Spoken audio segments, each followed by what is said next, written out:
கட்சிக்கோசரம் உழைச்சவங்களை இன்னைக்கு உதாசீனப்படுத்தி இன்னைக்கு இவ்வளவு தூரம் கொண்டு வந்து நிக்க வச்சிருக்காங்க. ஒரே ஒரு வருத்தம் தான், இந்த கழகத்திலிருந்து இன்னும் எத்தனை பேர்த்த வெளியே அனுப்ப போறீங்க? தவறான முடிவுகளை இன்னைக்கு கட்சி அதெல்லாம் பாகத்தில் போயிட்டு இருக்கு. இந்த கள்ளக்குறிச்சி மாவட்டம் கட்சி அருமையான கட்டமைப்பு, வலுவான கட்டமைப்பு.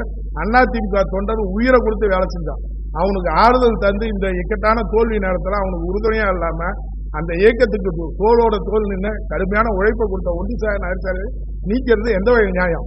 இன்னைக்கு உங்க மூலியமா ஒண்ணுதான் சொல்லிக்கிறேன். நான் எதிர்கட்சியில தான் நகர்ச்சாலை ஆனேன். என்னையும் இந்த பதவி விட்டு எடுத்துடலாம்.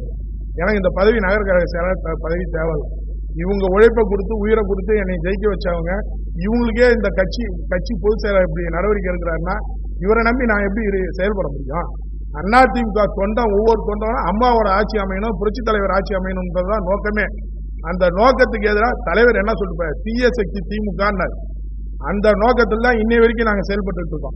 இனி வரும் காலங்களில் எந்த காலத்திலையும் தீய சக்தி திமுகன்றது இங்க இருக்கிற ஒவ்வொரு அதிமுக தொண்டன்லையும் நெஞ்சில இருக்கு. ஆனா இன்னைக்கு கழகம் சென்று கொண்டிருக்கிற பாதை பாத்தீங்கன்னா தவறான பாதை. உழைத்தவர்களுக்கு மரியாதை இல்லை. அண்ணன் எடப்பாடியார்ட்ட பொதுச் செயலாளர்கிட்ட ஒரே ஒரு வேண்டுகோள் தான், அண்ணா இனிமேட்டுக்காவது கொஞ்சம் கழகத்துக்கு உழைச்சவங்களை கொஞ்சம் நினைச்சு பாருங்க. அண்ணன் வேலுமணி அண்ணன் மேலே இருக்கவங்கள தான், சிவி அண்ணன் மேலே இருக்கவங்கள தான் இந்த கழகத்தை தவிர அவங்களுக்கு வேற எதுவுமே தெரியாது. ரெட்டலையை தவிர அவங்களுக்கு தான் எதுவுமே தெரியாது. அவங்களே தான் கூப்பிட்டு அரவணைச்சு பேசுங்க. பேசுறதுனால என்ன ஆகிட போகுது? கழகம் இன்னைக்கு வரலாறு காணாத தோல்வி. அதிமுக 2 வாட்டி தோத்ததே கிடையாது. தொடர்ந்து 2 சட்டமன்ற தேர்தலில் தோத்ததே கிடையாது. இன்னைக்கு இவ்வளவு பெரிய தோல்வி. ஒவ்வொரு மண்டலத்திலையும் ஒவ்வொரு ஊர்லயும் தளபதியா செயல்பட்டவங்களை எல்லாத்தையும் வெளியே அனுப்பிட்டு வெறும் கட்சி வச்சு இன்னைக்கு எப்படி நடத்த போறீங்க? இந்த லட்சக்கணக்கான தொண்டர்கள் எதிர்காலம் என்ன ஆக போகுது? தயவு செய்து உங்கள்கிட்ட ஒரு அன்பான வேண்டுகோள், உங்க ஈகோவை தூக்கி போடுங்க. தூக்கி போட்டு இந்த பொதுச் செயலாளர், இந்த அதிமுக பொதுச் செயலாளர் இந்த கழக தொண்டர்கள் தான். நாங்க தான் அன்னைக்கு எல்லாரும் ஒண்ணு சேர்ந்து அண்ணன் எடப்பாடியாரை பொதுச் செயலாளர் வரணும்னு பாடுபட்டோம். இதே அண்ணன் எடப்பாடியார் முதலமைச்சர் ஆகணும்னு நாங்க எல்லாம் கடுமையா உழைச்சோம். எங்களுக்கு இந்த நிலைமை, இந்த கட்சி தான் உங்களை முதலமைச்சர் ஆக்கிச்சு, இந்த கட்சி தான் உங்களை பொதுச் செயலாளர் ஆக்கிச்சு. தயவு செய்து உங்க தனிப்பட்ட ஈகோவை தூக்கி போட்டுட்டு கட்சி நல்லா இருக்கணும்னு பாருங்க, ரெட்டலை ஜெயிக்கணும்னு பாருங்க. எந்த காலத்திலையும் திமுகவோட நம்ம ஒன்றிணைந்தது தற்கொலைக்கு முயற்சிக்கு சமம். புரட்சி தலைவரும் புரட்சி தலைவி அம்மாவும் வழிகாட்டின பாதை அது கிடையாது. அண்ணன்ட்ட திரும்பி பொதுச் அண்ணன்ட்ட மீண்டும் ஒரு முறை வலியுறுத்தி கேட்கறது என்னன்னா, வேலுமணி அண்ணனை கூப்பிடுங்க, சிவி அண்ணனை கூப்பிடுங்க, கட்சியில இருக்கவங்க எல்லாம் மனஸ்தாபத்தில் இருக்கவங்க கூப்பிட்டு சரி பண்ணி கட்சியை நல்வழி பாதைக்கு கொண்டு வாங்க. இன்னைக்கு திமுக தான் இக்கட்டான நிலைமையில இருக்கு. திமுக தான் ஓட்டு வங்கி இழந்துட்டு இருக்கு. அதிமுக ஓட்டு வங்கி அப்படியே தான் இருக்கு.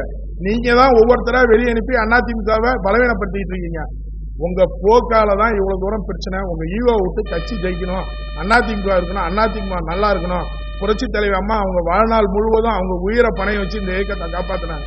அவங்க நோக்கத்தை நிறைவேற்றணும்னா பிரிந்து சென்றவர்கள், மன வருத்தத்தில் இருக்கவங்களை எல்லாத்தையும் ஒன்றிணைச்சு இந்த கழகத்தை மீட்டெடுக்க தயவு செய்து முன்வாருங்கள்.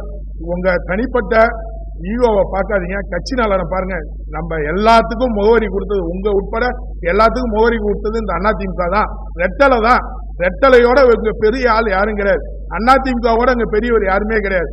முழுக்க முழுக்க நம்ம அம்மாவையும் புரட்சி தலைவர் எம்ஜிஆர் அவர்களையும் மனசுல நினைச்சு இனி வரும் காலங்களில் நம்ம போக்க மாத்திக்கிட்டு கழகம் வென்றணும், கழகம் ஒன்றுபடணும்னு நினைங்க.